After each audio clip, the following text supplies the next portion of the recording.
In this section, we're going to talk about the difference between managing your dog, between obedience training your dog, and between socializing your dog. These are three different areas of living with a dog, and managing a dog is really an important part of living with a dog. When I say managing a dog, I mean you control what environment you allow your dog to be in, and you control the dog within that environment. By that I mean you can control the dog with a leash, you can control the dog with an X-Pen, you can control the dog with a dog crate, or you can control the dog by isolating the dog in a specific room. Management also means you control the environment of where you put your dog. By that I mean you control not putting your dog in a dog park. You control your dog by the management, you control the environment of your dog by deciding, okay, I can't walk my dog along this block because there's too many stray dogs or there's too many dogs that he can fence fight with.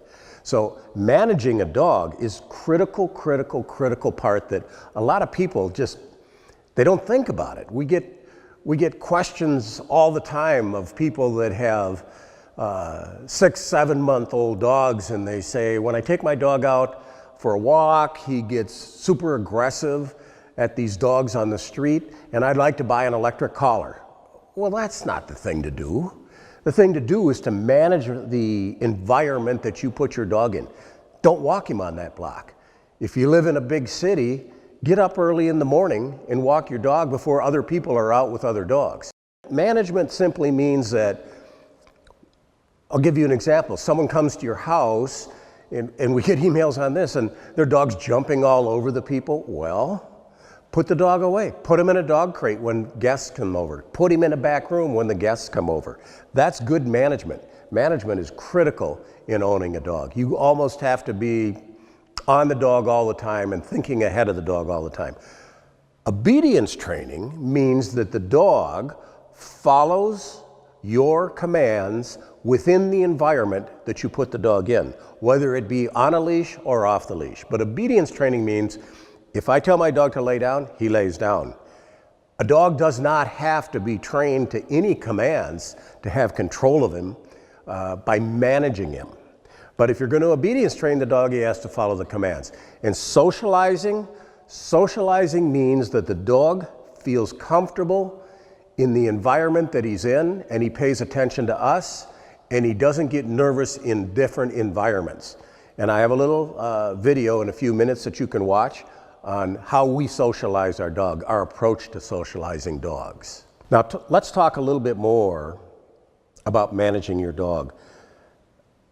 The tools, as I said, to manage a dog are a leash, a dog crate, an X-Pen, put the dog in a different room. People who get dogs are in way too big of a hurry to give a dog way too much freedom in their house. That causes behavioral problems. If you have your dog on a leash in the house, and the leash is attached to you, not tied to a chair, the dog is not going to pee in the house because you're right there. He's not going to counter surf in the house, take food off the table because you have control of him.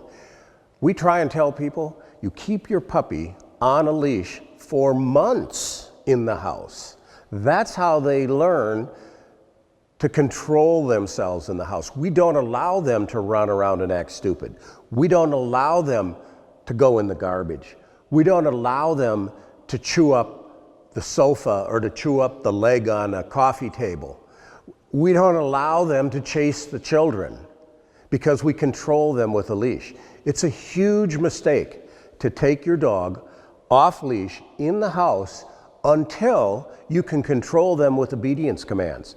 If your dog is getting into something in the house and you can't, and he's distracted from you, and you can't call him back to you and make him lay down, then you should have that dog on the leash in the house. Or you should have him in a dog crate, or you should have him in an X-Pen, because that's simply good management. You don't take your dog off leash, especially a puppy, because they're so cute, and let them run around like crazy and jump on the furniture and fly off the furniture because you think it's cute. That just allows the dog to practice bad behavior, because it may be cute when they're 8 weeks old, but it's not cute when they're 2 years old. And it's not cute when it's a 65-pound, 9-month-old German Shepherd. So management is key to learning how to live with your dog. Take that leash, keep that dog on leash in the house, and when you're tired of it, put the dog in the X-pen. Put that dog in a dog crate, or put that dog out in the backyard or in his dog kennel. But when he comes in the house, you've got him on a leash. And the same thing goes for when you go on walks.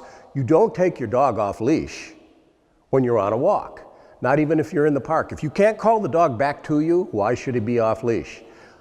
I will always remember when I was 16 years old and I had a rescue dog named Prince, and I took him out before I went to school. I took him out in the woods 2 or 3 times after I would come back from school. I had the dog so he would train to voice commands, to hand signals. One day before school, I was walking him and I was near the high school, and a cat took off, and the dog ran across the football field, ran out in a road, and was hit by a car and killed. That had a profound effect on me because I realized that if I can't control my dog in an environment where there's a huge distraction, my dog shouldn't be off leash. Had Prince been on leash, he would have been with me for years, but he wasn't. He died because of my poor management. And that's something you really need to wrap your brain around. It has to become a philosophy that you live by. And it's a simple concept. If you can't call your dog back from a distraction, from a strong distraction, then why is that dog off leash? It shouldn't be off leash. If you decide that you don't want to take your dog and put him in a dog park, that's good management.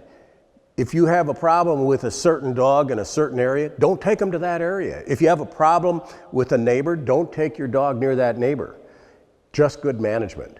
You don't need to go to electric collars or choke collars or prong collars until you really need them in your training to be an integral part of the training, but it's not the first step to go to.